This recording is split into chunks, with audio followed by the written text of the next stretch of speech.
Hello అండి, welcome to Rama's kitchen. మీలో ఎవరైనా క్యాస్ట్ ఐరన్ కొత్తగా దోశపెనం కొన్నారా? నేనైతే కొన్నాను. ఇలా చేశాను. 3 డేస్ ఆయిల్ బాగా వేసి 3 డేస్ అలాగే ఆనియన్స్ వేసి పెనం మీద పెట్టేసి తర్వాత ఒక 5 నిమిషాలు సిమ్లో పెట్టి పెన్నము బాగా వేయించాను. ఉల్లిపాయలు వేయించిన తర్వాత అవి పక్కకు వేసేసి టిష్యూ పేపర్తో మొత్తం క్లీన్ చేసేసి తర్వాత మళ్ళీ ఆనియన్ రుద్ది దోశ వేస్తే చాలా బాగా వచ్చింది. ఒకసారి మీరు కూడా ఇలా ట్రై చేయండి. దోశలు రాలేదని పక్కన పెట్టకుండా ఆఫర్లో వచ్చిందని పెన్నం తీసుకున్నాను. చాలా బాగుంది. ఇదైతే మనకు ఒక 10 ఇయర్స్ వరకు మళ్ళీ అవసరం ఉండదు వేరేది కొనాలనేది. నాన్ స్టిక్ అన్నీ కొన్ని విసుకొచ్చేసింది పెన్నాలు అయిపోవడం, పక్కకేయడం అవన్నీ ఎందుకని చెప్పి నేను ఇలా కొని ఇది వాడుతున్నాను. చాలా బాగుంది. వాడిన తర్వాత మీకు చూపించాను.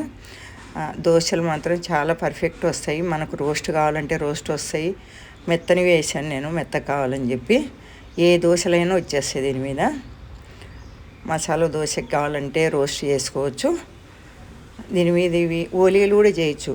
ఓలిగలు, భక్ష్యాలు ఇవి ఏదైనా చేసుకోవచ్చు. మేమైతే భక్ష్యాలు అంటాం, ఓలిగలు అంటాం, అందుకని 2 పేర్లు చెప్పాను. మీరు కూడా ట్రై చేయండి. ఇట్లా మంచిగా వస్తాయి. విసుకుపోవద్దండి, పెన్నం ఇలా కొన్నామే వేస్ట్ అయిపోతుంది అని. దీనికి కాంబినేషన్ వచ్చేసి బొంబాయి చట్నీ చేశాను. మా మనోడు బొంబాయి చట్నీ అంటే బొంబాయికి లేదే నాని అని చెప్తున్నాడు సరదాగా. ఇలా మెత్తని దోశలు బొంబాయి చట్నీకి చాలా బాగుంటుంది, మంచిగా సూట్ అవుతుంది. ఇలా పల్లీ చట్నీ ఎప్పుడు తిని బోరు కొట్టే వాళ్ళకి ఒకసారి ఇలా చేసుకొని తింటే కూడా చాలా బాగుంటుంది. మెత్తని దోశలు అసలు నిమిషాల మీద అయిపోయినాయి దోశలు వేయటము.